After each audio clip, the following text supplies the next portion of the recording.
অবশ্যই আছে। তো শরীয়তের পরিভাষায় তাকে কি বলে? শরীয়তের পরিভাষায় তাকে এক কাফালা বলা হয়।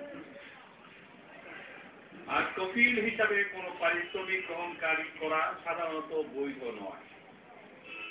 2, আমদানি কারকের প্রতিনিধিত্বের দায়িত্ব পালন করে এবং এ বাবদ সার্ভিস চার্জ গ্রহণ করে। শরীয়তের পরিভাষায় এটি ওকালা বলে গণ্য হয়। একটা হচ্ছে কাফালা, একটা হচ্ছে ওকালা। আর ওকালতের দায়িত্ব পালনের পরিবর্তে পারিশ্রমিক গ্রহণ করা বৈধ। 3, ঋণ দিয়ে তার সুদ গ্রহণ করে। শরীয়তের দৃষ্টিতে সুদ গ্রহণ খারাপ।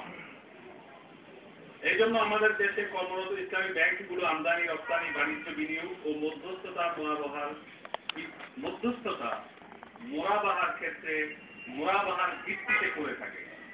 অর্থাৎ আমদানি কারক যে পণ্য আমদানি করার জন্য এসপি করতে আসে, ব্যাংক তার সাথে এই মর্মে চুক্তি করে যে দ্রব্যটি ক্রয় কারক হিসেবে আমাদেরকে দায়িত্ব প্রদান করা হোক।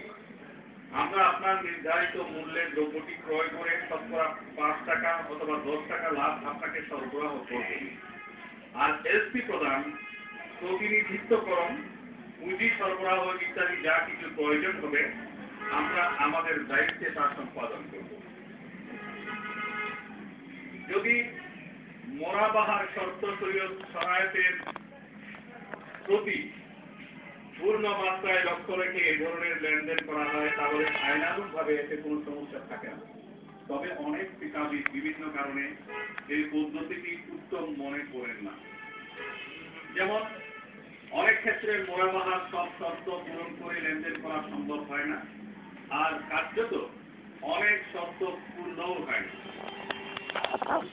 2, এক্ষেত্রে ব্যাংকের খরিদ্দার হওয়ার বিষয়টি নিছক সাজানো লৌকিকতা হয় মাত্র। কারণ বাস্তব আমদানি কারকের সাথে রপ্তানি কারকের চুক্তি পূর্বান্নেই সম্পাদিত হয়ে যায় এবং সরকারি কাগজপত্রের খরিদ্দার হিসেবে আমদানি কারকই থাকেন। বিক্রেতাও ব্যাংককে খরিদ্দার মনে করে না, বরং আমদানি কারককেই খরিদ্দার মনে করে। 3, মোরাবাহা চুক্তি বৈধ হওয়ার জন্য ব্যাংককে প্রথমে দ্রব্যটি হস্তগত করতে হয়, অতঃপর তা ক্রেতা অর্থাৎ আমদানি কারককে সমর্পণ করতে হবে। কার্যত অনেক ক্ষেত্রে এই শর্তটি মেনে চলা হয় না।